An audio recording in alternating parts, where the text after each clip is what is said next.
Rabbi, thank you very much for joining us again. And in this featured segment, which we hope to be doing again, Be'ezrat Hashem, the concept of Shoel and Meishiv, which you've been doing so wonderfully for so many people, which is answering halachic shilas. One of the questions that has come across numerous times is the idea of people that become Bali Tshuva and are now going to their parents' home who have they themselves not become Shomer Torah mitzvahs yet, but because they want to please their children, have kasher the house, have kosher food and kosher dishes. Their children are prepared to come, they're ready to eat, but then they realize that the dishes have not been toiveled al pi halacha. What does one do in that situation? This is the essence, I could say, the quintessence of the machlokes achronim, the two shittas in the Mechaber and Siman Kuf Chaf and Yeridea. But I'm just going to go back a little bit. Let's just stick with the Mechaber for now. The Mechaber says that there's a concept of if Ruvain borrows dishes from Shimon and he wants to use it, do you say that Ruvain, who borrowed from Shimon, has to table those dishes since they're not his dishes? Does he have to table them? If Shimon didn't table those dishes, Shimon did not table those dishes, and Ruvain borrowed those dishes. Does he have to table those dishes? So the Mechaber Shulchan Aruch and Siman Kuf Chaf makes it abundantly clear. There's a concept called Nischayev Biyad Harishan. It became obligated in the first man's hand, meaning Ruvain, Shimon had an obligation to table it when he had it, and therefore it's just the obligation just transfers over to Shimon, to Ruvain. To Ruvain, transfers to Ruvain. Therefore, Ruvain must, if he borrows those dishes, he has to go and table it. That's the concept of Nischayev Biyad Harishan. Shimon had glasses, dishes, whatever, metal pots, and they were obligated to be tabled, but he didn't, and meanwhile, Ruvain borrowed it from Shimon.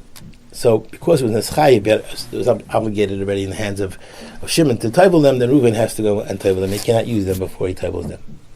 Now, there is a shaila in the Achronim whether Tfilas Kelim is a mitzvah or an issa. It appears from the Lashon of the Tur, it's also l'shtamish b'keli shalei nitbal, that it's an isser to use a keli that wasn't tabled. It's not just a mitzvah, it's an isser. However, the Hagoyis Maimonides, Machol Sasuris, quotes other Rishonim that say it's only a mitzvah, it's not an isser. And there's many nafkamis la'alocha, which I once gave a share on this, and I just saw actually many years ago. There's nafkamis many la'alocha in other areas also besides the one we're talking about right now.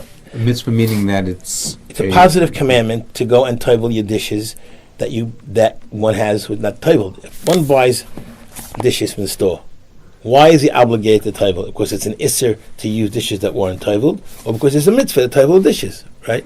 So the Hagoyis Maimonides in Perek Yud Zayin, I think Machal Sasuras, brings down some shittas that hold that it's a mitzvah, despite the fact that it's mashma from the Shulchan Aruch that it's not that way. The Yeshuas Yaakov in Siman Kuf Chaf in Yeridei makes some kind of a compromise. He says, Midaraisa, it's a mitzvah, and Rabbanan, there's also an issa to use it with that not tabled. But that's not what we're talking about now. There is a posik that says the following. He says that it's actually B'shas hadchak, M'mokum Eva, he says, in a place where there be fights and machlokes and everything else, we could rely on the Hagoyis Maimonides. Hence, the following. Now, Ruvain, let's take a case where Ruvain borrows from Shimon. Okay? Or these couples, like borrowing, they're like borrowing dishes from their parents. Right? That's what they're just using it. They're borrowing it for the time that they're eating. So, it's a mitzvah for them to table. The parents just have a mitzvah. There's no issa that they can't eat from it without table. It's a mitzvah for them to table. A mitzvah cannot transfer to me. Your mitzvah cannot be transferred to the children. So since it's not a transferable mitzvah, any mitzvah is not transferable. An issa, you could say, it's also to eat not table dishes. So therefore, it doesn't matter who it is, can't eat table dishes. But if it's a mitzvah, whose mitzvah is it? The owner of the dishes. Hence, the children do not get that mitzvah because you can't transfer a mitzvah to someone else because you had a mitzvah, therefore it's my mitzvah now because I'm using those dishes. So if you cannot transfer the mitzvah anymore, the children don't have a chiyuv to table this dishes, and therefore, hence they can eat from these dishes, b'shas hadchak, and this heter comes from Moran Hagayin Harav Kook and from Rabbi Yosef Zech Tzadik Levracha in the Sefer Das Koyin in Yeridea, and Rabbi Yosef I think in Chelik Zayin of his Yechavid of Yobiyah Omer. That's regarding that. I want to add just another problem within Tfilas Kelim that I've heard many times about electric, those that need electricity, connect them to the plug, whether they need Tfilas Kelim or not. Now I know Rabbi Moshe does require some way Tfilas Kelim. Like an urn or something which has to be plugged exactly. in. So I know Rabbi Moshe does require a toaster, even maybe a problem. Mm-hmm. So, but there is a heter from Rav Henkin, and I'm saying this because you want to use your parents, toaster or something like that. There is a heter from Moran Rav Henkin, which is agreed to by Rabbi Yosef as well. That he says it's a wild chiddush, which many poskim do not agree with. He says the whole essence, the Gemara Yerushalmi says the whole essence of tefillah is to go out from tumas akum l'kedushas Yisrael. It's from tumas. We learn that from Klei Midyan. We learn that from Klei Midyan that Hashem told them to pass all the dishes because it was goyish dishes. It was not tamid dishes, whatever, or not kosher dishes. So there is this shita of Henkin Zech Tzadik Levracha, who held that mechuba lekarka is kikarka. Was connected to the ground like the ground, and the ground's not makabel tumah. Hence, a toaster was never makabel tumah that required its tefillah to take it out of tumas akum l'kedushas Yisrael. Because it was never tummy. Because it's only, even though right now it's not mechuber, but since its main use, or its only use is when it's mechuber, you can't have benefit from a toaster when it's not mechuber. Since its use is when it's mechuber, it's considered mechuber lekarka domi, and hence it's not impossible to become tamei, and therefore does not need tefillah. There's a chiddush from Rav Henkin that he passed in that way. Many poskim again were against that, and but Rav Henkin's Rav Henkin. Rav Henkin was who he was, and we definitely could rely on him b'shas hadchak.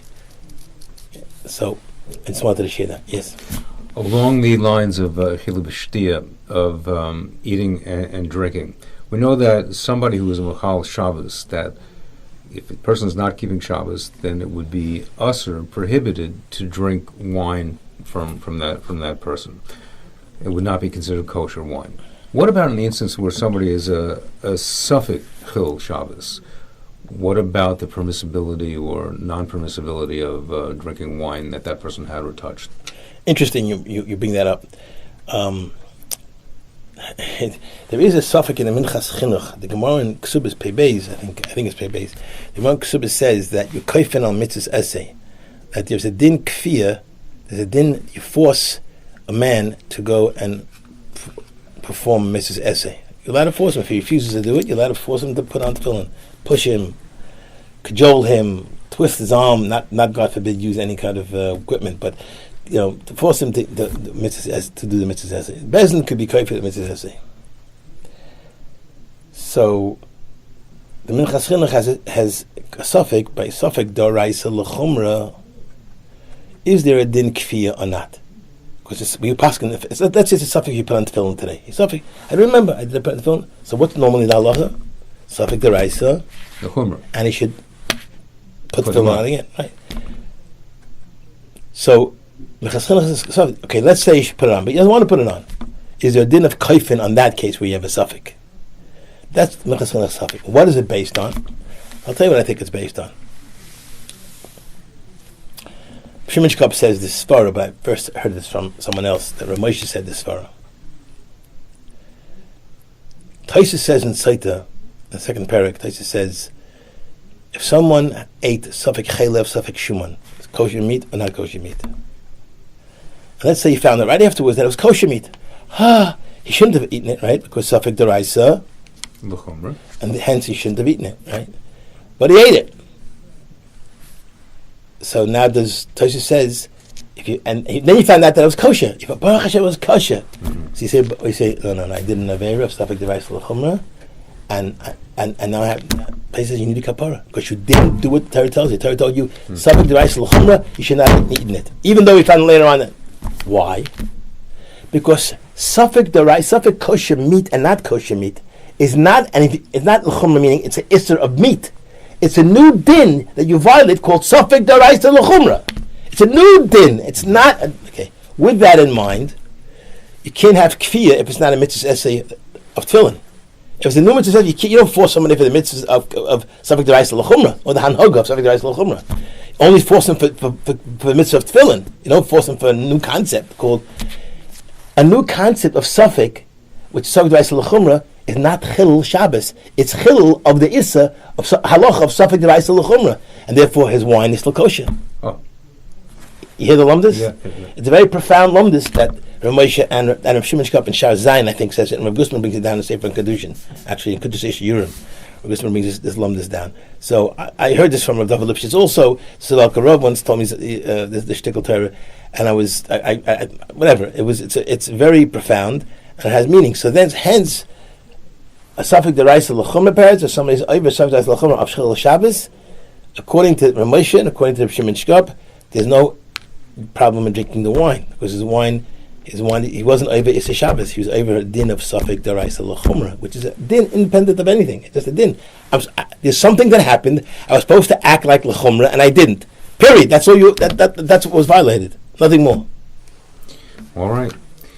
Another question which has been asked from Leib is a halacha which is brought down in the Rambam in Hilchos Talmud Torah about the obligation of a man to earn a living to support his family.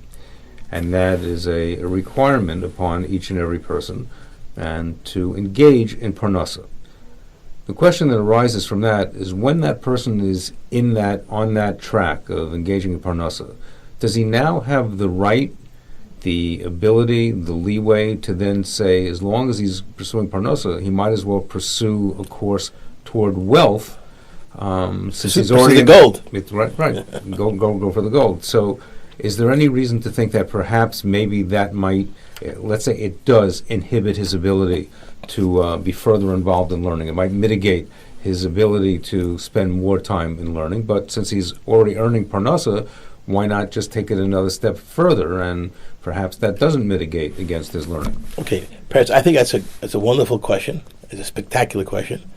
And I'm going to just say one opinion today, and I hope you remind me next week that I should finish this topic based on Rabbi Moshe and the Chavetz Chaim, what they say about this, because it's very important to know this. Okay.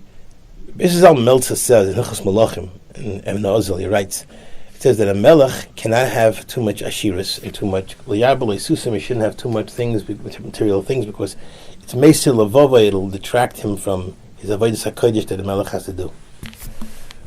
So he's medayik.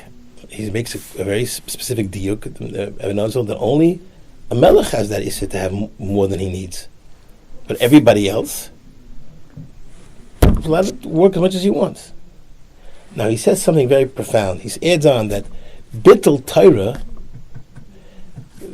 not learning Torah, which is disregarding Torah, is only an issa if you're not doing anything, if you're wasting time.